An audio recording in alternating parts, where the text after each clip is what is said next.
ನಮಸ್ಕಾರ ಸ್ನೇಹಿತರೆ, welcome two news with ನನ್ನ ವಾಯ್ಸ್. ಸ್ನೇಹಿತರೆ, ಗೃಹಲಕ್ಷ್ಮಿ ಯೋಜನೆಯ ಬಗ್ಗೆ ಇಂದು ಒಂದು ಪ್ರಶ್ನೆಯನ್ನು ಸರ್ಕಾರಕ್ಕೆ ಕೇಳಲು ಇಷ್ಟಪಡುತ್ತೇನೆ. 31ನೇ ಕಂತಿನ ಹಣ ಬಿಡುಗಡೆಯಾಗಿದೆ ಅಂತ ಟಿವಿ ನ್ಯೂಸ್ ಚಾನೆಲ್ಗಳಲ್ಲಿ, ಸಾಮಾಜಿಕ ಜಾಲತಾಣಗಳಲ್ಲಿ ಸುದ್ದಿ ಹರಿದಾಡುತ್ತಿದೆ. ಕೆಲವರು ಬಂದಿದೆ ಅಂತ ಕಮೆಂಟ್ ಮಾಡ್ತಿದ್ದಾರೆ. ಆದರೆ ಇನ್ನೂ ಹಲವರ ಖಾತೆಗೆ ಕಳೆದ 3 ಕಂತುಗಳ ಹಣವೇ ಬಂದಿಲ್ಲ. ಇದರ ವೇಳೆ ಬಯೋಮೆಟ್ರಿಕ್ ಕಡ್ಡಾಯ ಎಂದು ಸಹ ಸರ್ಕಾರ ಘೋಷಣೆ ಮಾಡಲಾಗಿದೆ.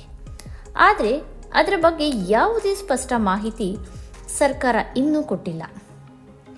ಸ್ನೇಹಿತರೆ, ಸರ್ಕಾರಕ್ಕೆ ಈ ವಿಡಿಯೋ ಮೂಲಕ ಹಲವು ಗೃಹಲಕ್ಷ್ಮಿ ಫಲಾನುಭವಿಗಳ ಪರವಾಗಿ ಹಾಗೂ ನಾನೇ ಸ್ವತಃ ಗೃಹಲಕ್ಷ್ಮಿ ಫಲಾನುಭವಿಯಾಗಿ ಕೇಳುತ್ತಿರುವ ಪ್ರಶ್ನೆಗಳೇನೆಂದರೆ, ಮೊದಲ ಪ್ರಶ್ನೆ, ಇನ್ನು 3 ಕಂತುಗಳ ಬಾಕಿ ಇರುವ ಹಣ ಫಲಾನುಭವಿಗಳಿಗೆ ಯಾವಾಗ ಜಮಾ ಆಗುತ್ತದೆ?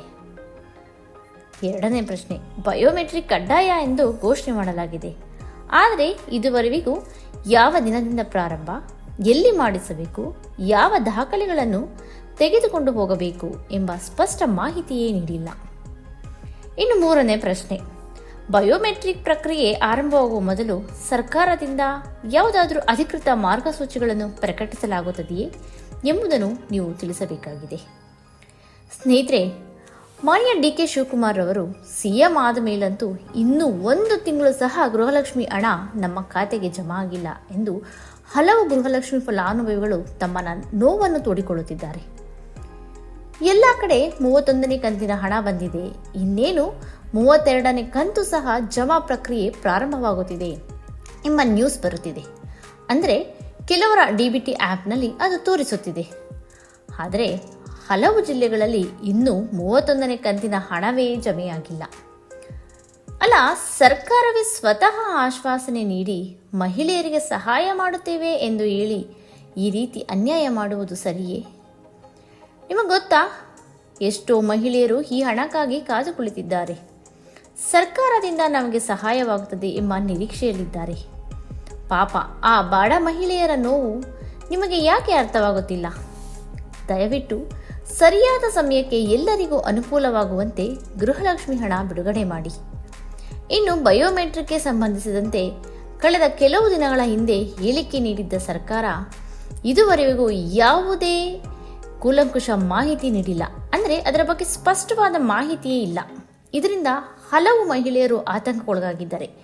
ಇನ್ನು ಮುಂದೆ ನಮಗೆ ಸರ್ಕಾರ ನೀಡುವ ಗೃಹಲಕ್ಷ್ಮಿ ಹಣ ಬರುತ್ತೋ ಇಲ್ಲವೋ ಎಂಬ ಗೊಂದಲದಲ್ಲಿದ್ದಾರೆ. ದಯವಿಟ್ಟು ಸ್ಪಷ್ಟವಾಗಿ ತಿಳಿಸಿ. ಸ್ನೇಹಿತರೆ, ಈ ವಿಡಿಯೋ ಮೂಲಕ ನಾನು ನಿಮಗೆ ತಿಳಿಸುವುದಿಷ್ಟೇ, ಯಾವುದೇ ಸುಳ್ಳು ವದಂತಿಗಳನ್ನು ನಂಬಬೇಡಿ. ಸರ್ಕಾರದಿಂದ ಅಧಿಕೃತ ಮಾಹಿತಿ ಇನ್ನೂ ಬಂದಿಲ್ಲ. ಅಧಿಕೃತ ಮಾಹಿತಿ ಬಂದ ನಂತರವೇ ಕ್ರಮ ಕೈಗೊಳ್ಳಿ. ಆತಂಕಕ್ಕೊಳಗಾಗಬೇಡಿ. ನಿಮ್ಮ ಖಾತೆಗೆ ಹಣ ಬಂದಿದೆಯೇ ಅಥವಾ ಇಲ್ಲವೇ ಎಂಬುದನ್ನು ನಿಯಮಿತವಾಗಿ ಪರಿಶೀಲಿಸಿ. ಅದನ್ನು ಬಿಟ್ಟು ಯಾಕೆ ಇನ್ನೂ ಬಂದಿಲ್ಲ, ಕ್ಯಾನ್ಸಲ್ ಆಗೋಯ್ತಾ ಎಂಬ ಆತಂಕ ಖಂಡಿತವಾಗಿ ನೀವು ಪಡುವ ಅವಶ್ಯಕತೆ ಇಲ್ಲ. ಸ್ನೇಹಿತರೆ, ನಿಮ್ಮ ಜಿಲ್ಲೆ ಯಾವುದು? 31ನೇ ಕಂತಿನ ಹಣ ಬಂದಿದೆಯಾ ನಿಮಗೆ? ಅಥವಾ ಇನ್ನೂ ಎಷ್ಟು ಕಂತುಗಳು ಹಣ ಬಾಕಿ ಇದೆ? ಕಮೆಂಟ್ನಲ್ಲಿ ಬರೆದು ತಿಳಿಸಿ. ಹಾಗೂ ಬಯೋಮೆಟ್ರಿಕ್ ಬಗ್ಗೆ ಸರ್ಕಾರ ಯಾವ ಮಾಹಿತಿಯನ್ನು ಮೊದಲು ನೀಡಬೇಕು ಎಂದು ನೀವು ಬಯಸುವಿರಿ ಎಂಬುದನ್ನು ಸಹ ಕಮೆಂಟ್ನಲ್ಲಿ ತಿಳಿಸಿ. ಸ್ನೇಹಿತರೆ, ಈ ವಿಡಿಯೋ ನಿಮಗೆ ಉಪಯುಕ್ತವೆನಿಸಿದ್ದಲ್ಲಿ ಈ ವಿಡಿಯೋಗೆ ಒಂದು ಲೈಕ್ ಮಾಡಿ. ಹಾಗೂ ಗೃಹಲಕ್ಷ್ಮಿ ಯೋಜನೆಯ ಮಾಹಿತಿಗಾಗಿ ದಯವಿಟ್ಟು ನ್ಯೂಸ್ ವಿತ್ ನನ್ನ ವಾಯ್ಸ್ ಚಾನಲನ್ನು ಸಬ್ಸ್ಕ್ರೈಬ್ ಮಾಡಿ. ಧನ್ಯವಾದಗಳು.